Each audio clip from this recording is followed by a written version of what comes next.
Buenas, el día de hoy desarrollaremos el segundo video que da estudio a la Constitución Política de Colombia. Iniciaremos por el artículo 1 y dándole como prioridad a los principios fundamentales. Básicamente, los principios fundamentales de la Constitución son como la base, la visión, el norte, la estructuración institucional, determinación soberanas, calificación del ser social de nuestro Estado, tiene relación directa con nuestra identidad cultural, nuestros espacios soberanos, nuestro desarrollo cultural y al mismo tiempo nuestro ser. En resumen, los 10 primeros artículos de la Constitución determinan la personalidad, la idea, el ser de la estructura institucional y al mismo tiempo definen el sujeto colombiano. Bueno, como ya lo explicamos en el primer video del preámbulo, aunque nuestra Constitución arranque la descripción numérica desde el artículo 1, básicamente la misma inicia con el preámbulo. Por lo cual, aunque el título 1 determina de los principios fundamentales, como aparece acá, la norma se desarrolla como base estructural de resumen y como idea clave en el preámbulo. Desarrollamos acá los principios. Título 1 de los principios fundamentales. Artículo 1 dice, Colombia es un Estado social de derecho. En términos generales, ¿qué significa un Estado social de derecho? Básicamente es un Estado donde el orden estructural del mismo tiene relación directa con la estructura legal, con las normas, con toda la base reglamentaria. El Estado colombiano se rige por lo escrito, dándole prioridad al principio de legalidad y al mismo tiempo no, tiene como fuente solo su desarrollo en base a la planeación y el orden. Por lo cual, el desarrollo de la estructura del Estado no se tiene en cuenta sobre aspectos subjetivos de la persona, sino sobre aspectos objetivos de la visión institucional. Entonces eso significa que Colombia es un Estado social donde predomina como clave de su desarrollo el derecho. Sí, organizado en forma de república unitaria. Es decir, nuestro modelo de Estado es unitario. No somos federados, no hay varios estados dentro de un Estado. Básicamente somos un solo Estado con varias, digamos, entidades territoriales que la conforman y que ellas mismas tienen un modelo de administración que vamos a ir desarrollando. Entonces, al ser unitario, tenemos un solo representante que es la máxima autoridad del Estado, que para este caso es el presidente. Sigamos. Descentralizada. Aquí hay una variable que muchas veces tiende a confundir a las personas. Cuando se dice que alguien es descentralizado, consideramos que somos libres a tomar decisiones. No, hay una descentralización que tiene que ver conforme a las funciones y competencias del cargo. Entonces, aunque somos unitarios, somos descentralizados administrativamente en nuestras entidades o en las entidades que la norma o que el derecho lo permite. Y dice, con autonomía de sus entidades territoriales, aquí aparece la primera descripción de la clasificación interna de lo que es el Estado colombiano unitario. El Estado colombiano se divide en entidades territoriales que para la fecha hasta el momento se encuentran muy bien determinadas como departamento, municipios, distritos. Hay otras clasificaciones que también están en la Constitución, pero que todavía están en desarrollo, que son los territorios indígenas y las regiones. ¿Ya? Entonces, hasta el momento estamos en desarrollo de las mismas, pero hacen parte de las entidades territoriales que describe la Constitución. Sigamos, dice democrática. Al tener una independencia administrativa, sabemos que esta misma se desarrolla teniendo como fuente principal la democracia. Y la democracia de todos los niveles, tanto la representativa como la participativa. Y dice democrática, participativa, ahí vamos, y pluralista.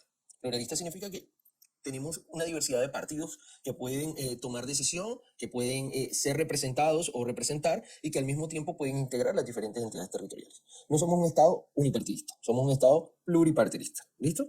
Entonces, fundada en el respeto de la dignidad humana. Aquí nos está indicando que una de nuestras bases o nuestra naturaleza es respetarnos, ¿ya? Y tener integridad de Estado. El respeto a la dignidad humana es clave y esto da a reconocer que nuestro Estado es un Estado respetuoso a las normas y al mismo tiempo a todo el reconocimiento internacional de lo que se considera dignidad humana. Por eso vamos a comenzar a encontrarnos con normas que tienen esa relación directa. Y dice, en el trabajo y en la solidaridad de las personas que la integran y en la prevalencia del interés general. Básicamente determina en su artículo primero, que por ser el primero no tiende a ser el principal, pero sí tiende a definir una visión de Estado, dice que la clave en la dignidad humana, es, digamos, el trabajo y la solidaridad de las personas, o sea, el apoyo, el respeto y, digamos, la prevalencia del interés general. Por lo cual, por mucho que queramos desarrollar una postura en nuestro Estado siempre tiene que prevalecer el derecho, el interés general y la protección a la integridad humana, que den como resultado un desarrollo social integral. Básicamente es lo que dice este artículo. Tengan en cuenta que si bien estamos haciendo un estudio de la Constitución, queremos que sea más que una simple lectura, entonces puede que nos tomemos un tiempo, pero tratamos con mucho respeto de contextualizar de la mejor forma posible la Constitución para que sea una herramienta de aprendizaje y para que, digamos, estos videos contengan elementos que le puedan servir a todas las personas que observan. Ok, sigamos. El artículo 2. Recuerden, estamos en el título que determina los principios fundamentales. Dice, son fines esenciales del Estado. Y aquí hay que prestar mucha atención, porque ya aquí ya que nos sacan de un contexto que tenga relación directa con el sujeto. Aquí vamos ahora a hablar un poco más de la estructura del Estado. Y me dice, son fines esenciales del Estado. El Estado como base, como estructura mecánica, como se puede decir casi como empresa, como ser servidor, como objeto institucional. Eso es lo que tenemos, no las personas. Es la máquina de Estado que siempre va a estar ahí. Siempre tiene la representación y siempre está ahí. Entonces dice, son esenciales del Estado. Primero, o no lo enumera, dice, servir a la comunidad. O sea, aquí es clave que la visión del Estado no es servirse a ellos, lo dice la Constitución, sino servir a la comunidad. Promover la prosperidad general y garantizar la efectividad de los principios, derechos y deberes consagrados en la Constitución. Esto es una enseñanza bonita, porque hay algunos modelos de pensamiento, tanto filosófico como económico, que determinan que el Estado debe ser un sujeto poco responsable. Y si bien hay unos estados que son muy eficientes, teniendo como base una gama de servicios muy básicos, nuestra Constitución está contradiciendo ese ser de ser un Estado simplista. Nuestra Constitución básicamente se está complejizando en su estructura estatal, ¿ya? Porque dice que entre los propósitos está servir a la comunidad, o sea, ya es un Estado servil, no es un Estado solo recolector de dinero, sino un Estado con obligaciones de servicio, por lo cual los sujetos que hacen parte del Estado se les califica claramente servidores públicos. Tienen que tener claro ese hecho de que tienen la obligación de ayudar a los demás. Son como los superhéroes que integran la superestructura. Entonces, ahí vamos desarrollando. Dice, servir a la comunidad, promover la prosperidad general. O sea, aparte de servir, tienen que mirar en lo posible cómo hacer que la comunidad se desarrolle, emotiva, social, económicamente y demás. Y garantizar la efectividad de los principios, los que estamos desarrollando, derechos que vienen más adelante y deberes consagrados en la Constitución. Entonces, ya hay una responsabilidad del Estado como institución, arrancando el artículo 12. También dice, facilitar la participación de todos en las decisiones que afectan en la vida económica, política, administrativa y cultural de la nación. Entonces, aquí nos está diciendo que el Estado no solo tiene obligaciones, sino que también en el desarrollo de las funciones como un Estado servil, tiene que ayudar o poner a disposición de todas las personas los elementos necesarios para su funcionamiento, para participar en cargos públicos, para participar en la estructura del Estado, para poder opinar, para conocer los pensamientos del Estado, para conocer los planes del Estado. Mejor dicho, aquí dice que está en la obligación de dar a disposición todas las herramientas necesarias para que no solo se cumpla el principio servil que aparece en este artículo, aquí no estamos hablando de qué es lo que se debe hacer o qué modelo político, económico o social es el mejor, sino estamos tratando de darle una interpretación al momento de la Constitución. Y dice también, o sea, que debe de entregar a disposición de las personas y dejar en su actuar el ser Estado. ¿Ya? Toda persona tiene que conocer del Estado, de su funcionamiento, tiene derecho, esa es parte de su derecho, entonces por eso aparece como preponderante en este artículo 2. También dice, defender la independencia nacional.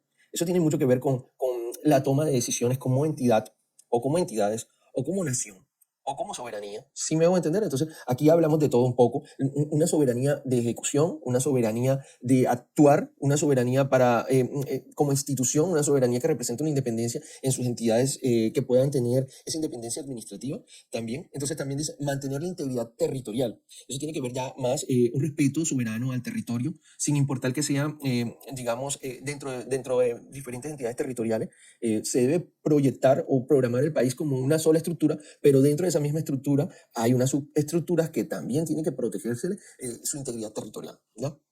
También dice, asegurar la convivencia pacífica y la vigencia de un orden justo.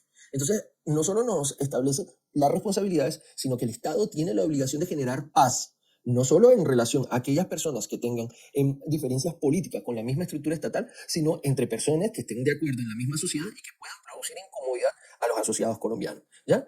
Buscando, digamos, que persista el orden y la justicia son como elementos clave. ¿Listo? Seguimos con el artículo. Dice, las autoridades de la República están instituidas para proteger a todas las personas residentes en Colombia. Lo bonito de esto es que cuando nos indica que protegerán no solo a los nacidos colombianos, a los determinados como los colombianos, sino a todos los residentes. Ya aquí hay un aspecto de protección territorial de manera independiente a la descripción personal del ser, ¿ya?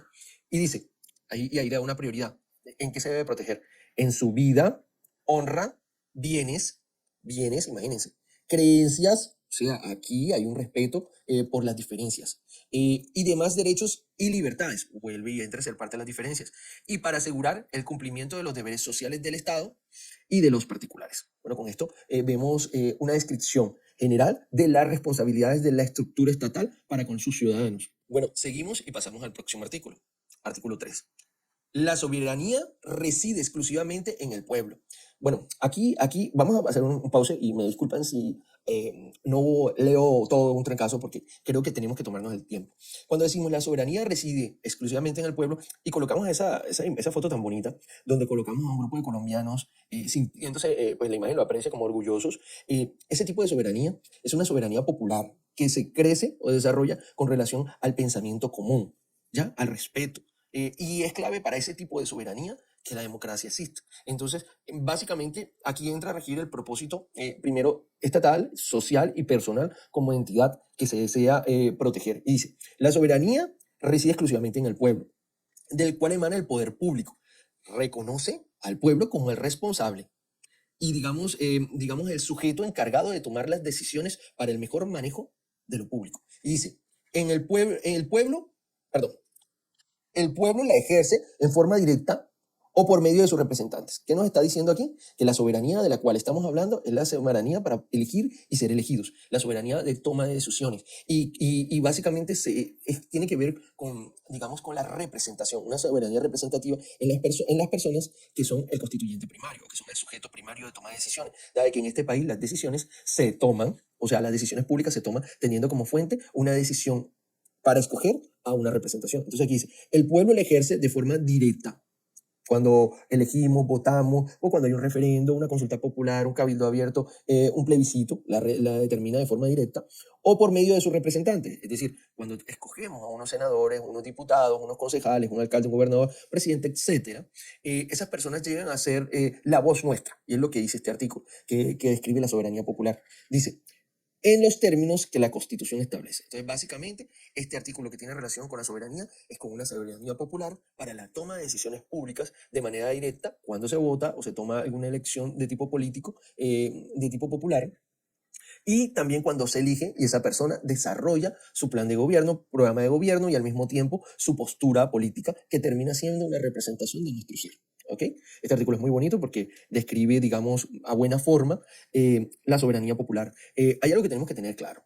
Nuestra constitución, no sé si específicamente por el momento en que se hizo o por, digamos, o por la descripción, digamos, muy romántica que tiene y con el deseo popular que tenemos, es un libro hermoso, un libro bonito, que se toma el trabajo de escribir la norma no de una forma mecánica, basta o simple, sino que hay veces retocamos mucho la redacción, el pensamiento. Parece que lo hubiera escrito un literato, básicamente, porque tiene mucho de filosofía, tiene descripción normativa, tiene análisis cultural, o sea, entonces nuestra norma hay que saber interpretarla porque tiene relación directa a un momento, pero también tiene relación directa a nuestro ser, porque fue una norma que pudo haberse hecho de una forma un poco más simple, más mecánica, más exacta, pero pues, digamos, las formas, los momentos, los parámetros de esa época hacían que pudiera salirnos un libro tan bonito. Es bonito, independiente de lo que es bonito, se expresa como una norma de forma diferente, no es aburrido. Ustedes leen, hay otras normas, lean un estatuto tributario y es un bloque, o un aduanero, o un código de comercio. En cambio, esta norma, cada artículo es como una inspiración, una cosa, como le digo, desde el aspecto literario. Desde otro punto de vista, pues hay cosas que podemos o no estar de acuerdo o que creemos que no son convenientes, pero lo vemos más como un fin, como una visión, ¿ya? Este es un libro que se puede interpretar de manera integral o se puede interpretar de manera específica en relación a sus títulos y capítulos, ¿va? Sigamos. Artículo 4. La Constitución es norma de normas. En todo caso de incompatibilidad entre la Constitución y la ley u otra norma jurídica, se aplicarán las disposiciones constitucionales. ¿Qué nos está diciendo acá este primer párrafo del artículo 4? Un poder mejor dicho, describe el poder superior de la Constitución como norma, indicando que todo aquello que esté aquí y tenga un rango de constitucional está por encima de todo lo que tenga abajo. O sea, todas las descripciones normativas que estén por debajo de la Constitución y se enfrentan con ella tendrán un menor valor. Entonces, elementos como la ley, los decretos, decretos leyes, decretos reglamentarios, ordenanzas, acuerdos, decretos municipales y distritales o departamentales, circulares, tienen un valor normativo inferior que la Constitución. Siempre va a estar acá arriba. Entonces, ese primer párrafo determina, eso le digo, podían decir la Constitución es superior a cualquier norma en la redacción y todos entenderíamos lo que dice acá. Pero se tomaron el trabajo de decir la Constitución es norma de normas, ¿ya? Es lo mismo, pero aquí ya va, norma de normas, le metemos como un toque ahí romántico. Y dice, en todo caso de incompatibilidad entre la Constitución y la ley u otra norma jurídica, se aplicarán las disposiciones constitucionales. O sea, la redacción es interesante. Es deber de los nacionales, o sea, y de los extranjeros, aquí dice que ya es deber de todos los residentes en el país, acatar la Constitución y las leyes y respetar y obedecer a las autoridades. O sea, aquí de plano nos está diciendo que no hay una excepción ni exclusión para la aplicación de las normas constitucionales para ningún tipo de sujeto, sea persona natural, persona jurídica o extraterrestre. ¿Ok? Listo. Sigamos. Artículo 5. El Estado reconoce sin discriminación alguna la primacía de los derechos inalienables de la persona y ampara a la familia como institución básica de la sociedad. Bueno, aquí, como ya el artículo 1, como lo explicamos, hablaba fuerte de la responsabilidad del Estado, de las funciones del Estado, de las competencias del Estado. Aquí dejaron, digamos, el artículo 5 para el ser humano que hace parte del Estado, ¿ya? Y las responsabilidades que tiene el Estado para con estos sujetos es una responsabilidad que es permanente, que nunca acaba, y que tiene como propósito fundamental la protección del primer grupo social con el cual nos encontramos al momento de nacer, que es nuestra familia, ¿ya? Lo consideran como el núcleo básico de la sociedad, ¿ya? Y que merece una protección y un amparo. Entonces, aquí protegemos al sujeto y a su familia, y desde ahí toda una estructura estatal, ¿ok? Artículo bonito también. Artículo 6. Los particulares solo son responsables ante las autoridades por infringir, y ahí dice, desde qué momento somos responsables en algo en este país, la Constitución y las leyes. O sea, es fácil. Lo que nos está diciendo que todos somos responsables si incumplimos la norma, pero esta norma se conecta con una norma anterior que dice que Colombia es un Estado social de derecho, que nos está diciendo que el derecho es prioridad. Pero aquí nos está recordando de que no solo el derecho es prioridad, sino que las normas están hechas para respetarse, ¿ya? Y que el Estado hará que se cumpla ese respeto y que al mismo tiempo no hay una norma superior a la Constitución, ¿ya? Lo vuelve y lo enmarca. Entonces, sigamos, dice, los servidores públicos, ahora clasifica. Entonces, esta norma está clasificando a los particulares de los servidores públicos. Estamos hablando del sujeto normal.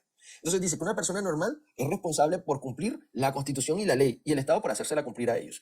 Y después dice, los servidores públicos, aunque son particulares, son personas normales, en el momento en que se encuentran desarrollando o aplicando alguna competencia que los determine como servidor público, dice, los servidores públicos lo son por la misma causa, o sea, deben de cumplir la Constitución y la ley, y por la omisión o extralimitación en el ejercicio de sus funciones. O sea que un particular tiene unas funciones inherentes a su ser, pero un servidor público, aparte de sus funciones inherentes a su ser, tiene otras dos más, por no omitir ni la Constitución ni la ley, al mismo tiempo no extralimitarse con base en ella, ¿ya? Seguimos encontrando herramientas que nos determinan la prioridad de la legalidad en primera instancia del Estado y la calificación, aquí vamos a ponerle esto, aquí donde dice aquí, servidores públicos, o sea, se le reconoce a las personas que prestan, digamos, hacen parte de la estructura institucional en la calidad de servidor, servidor. Esa es una palabra clave que define la visión del Estado. ¿Listo? Seguimos. Artículo 7. El Estado reconoce y protege la diversidad étnica y cultural de la nación de Colombia.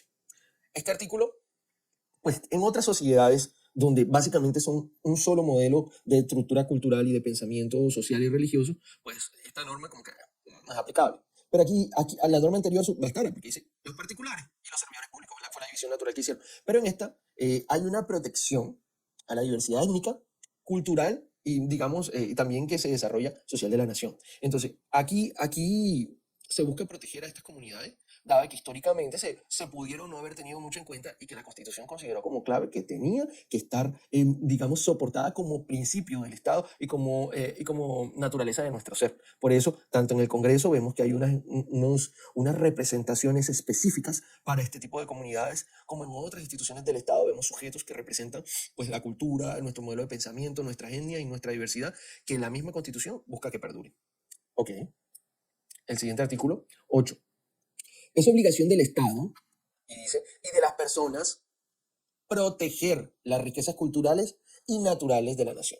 O sea, aquí vemos lo siguiente, una obligación de Estado, que es que el Estado tiene que determinar los presupuestos y establecer las iniciativas necesarias para la conservación y protección de las riquezas culturales y naturales. Pero también, dice, las personas. Las personas tenemos como personas los particulares y los servidores públicos. Entonces dice, la obligación del Estado como máquina es poner a disposición la protección de las riquezas culturales y las naturales de la nación. Este artículo determina responsabilidad para dos sujetos. ¿Listo?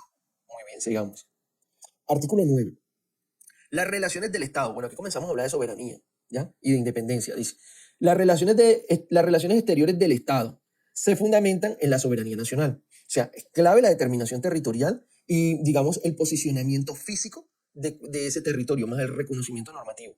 Dice, en el respeto a la autodeterminación de los pueblos. Básicamente, esta norma nos identifica como una sociedad multicultural en la que respetamos los diferentes modelos de pensamiento y reconocemos que somos diferentes, que es lo peor. O sea, aquí vamos a dos puntos. Aquí decimos, tenemos que respetarnos porque somos diferentes, pero también reconocemos nuestras diferencias y le damos su espacio. Y dice, en el respeto y la autodeterminación de los pueblos y en el reconocimiento de los principios del derecho internacional aceptado por Colombia. Este artículo nos dice que no solo hay una protección constitucional a los diferentes modos de pensar y de aplicar cultura o desarrollo étnico, sino que al mismo tiempo conservación territorial y costumbre, protegida no solo por la Constitución, sino también por las normas internacionales. Hay un reconocimiento a las normas internacionales que tengan relación directa con estos temas. ¿Ok? Y dice, de igual manera, la política exterior de Colombia, aquí está, se orientará a futuro hacia la integración latinoamericana. O sea, aquí encontramos la visión de nuestra Constitución. Dice, de igual manera, la política exterior de Colombia, nuestra política pública, se orientará hacia la integración latinoamericana y del Caribe. Esta norma nos ayuda a entender por qué Colombia como país no se cerró ante una crisis humanitaria como la vivida en Venezuela. Que Colombia podría decir, no, aquí el problema de soberanía es sobre el sujeto. Entonces yo tengo que cuidar a mis sujetos, que son mis colombianos, y pues los sujetos venezolanos que vean cómo resuelve su presidente, y yo los recojo y los mando para atrás, ¿ya? Y no es mi problema, y no me importa, y nada, y no tengo que ver, ¿ya? Pero hay una visión institucional y al mismo tiempo, digamos, histórica, que reconoce que somos hermanos, que somos básicamente una misma sociedad, con los mismos, casi los mismos valores, y que debemos de ayudarlos en relación a las necesidades por las cuales está pasando. Por eso vimos que en el presupuesto de la nación había muchos recursos para proteger, conservar, ayudar y pues bueno, poner en funcionamiento a muchas personas que por su situación económica les tocó migrar.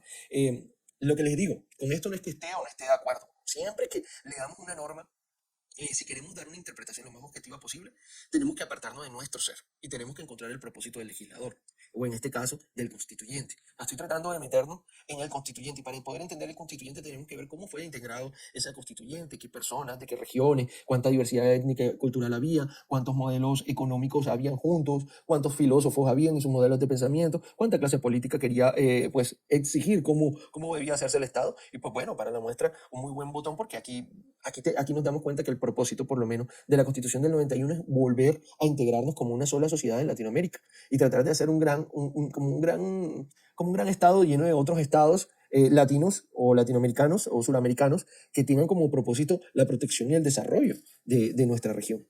¿Ok? Bueno, también habla del Caribe, de todas las islas cercanas y prácticamente nos estamos fusionando aquí o tomando el término de latinoamericano, apropiándonos también de todo el modelo de pensamiento de Centroamérica y Sudamérica. Entonces, básicamente nuestras relaciones exteriores tienen que desarrollarse con el respeto a todas esas, digamos, primero, comunes denominador que tenemos con las otras culturas y segundo, fortalecimiento de nuestros modelos de pensamiento estructurados en el respeto a nuestros vecinos. El artículo 10. Bueno, el artículo 10 ya es el último artículo que tiene relación directa a los principios fundamentales de la Constitución y tomémoslo como un artículo ya casi de cierre para poder entender qué es lo que indica. Y dice, el castellano es el idioma oficial de Colombia. O sea, aquí hay un reconocimiento de la palabra hablada, ¿ya? De que independiente de todo, si bien el castellano no nació en este pueblo, en este gran territorio, en esta gran nación latinoamericana, es el idioma que predomina principalmente. Entonces, hay un reconocimiento en este artículo al idioma castellano. Y dice, pero ahí ahora donde viene lo bueno, dice, las lenguas y dialectos de los grupos étnicos también, o sea, no solo un solo idioma, sino las lenguas y dialectos de grupos étnicos también son oficiales en el territorio colombiano.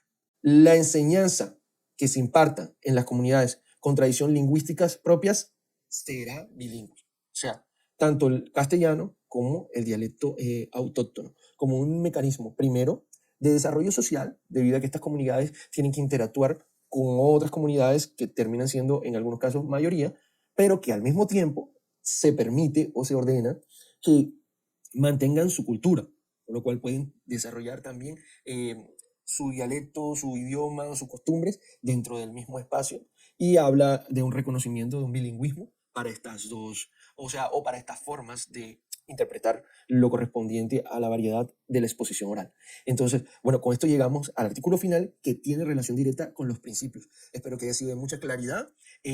Me gustaría que cualquier opinión que tengan con relación a esto la dejen en la caja de comentarios. Si les gusta, pues ahora decirles que coloquen me gusta o me encanta, no sé, una frase, lo que sea. Aquí necesitamos que este estudio de la Constitución cada día sea más grande, que sea una familia, que interactuemos, que encontremos herramientas para socializar, entendamos, que demos nuestro punto de vista, que me critiquen, si digo un disparate, critiquenme, que para eso estamos. O sea, solamente crecemos como sociedad y como persona si podemos aprender de los demás. Entonces, pues bueno, estamos a disposición de hacer este trabajo tan bonito, de explicar todos los artículos de la Constitución, cuesten el tiempo que nos cueste. Vamos bien, llevamos 10, faltan todavía muchos artículos y nos faltan muchos capítulos más para este ciclo de videos. Entonces, me alegro que les haya gustado o no. Si no les gusta, pongan el dislike de una vez, que también me sirve. Compártanlo. Tienen esta herramienta de aprendizaje con la cual estoy tratando de hacer un esfuerzo de físico y de tiempo en mi vida profesional y laboral. Y no, hasta un próximo video. Muchas gracias.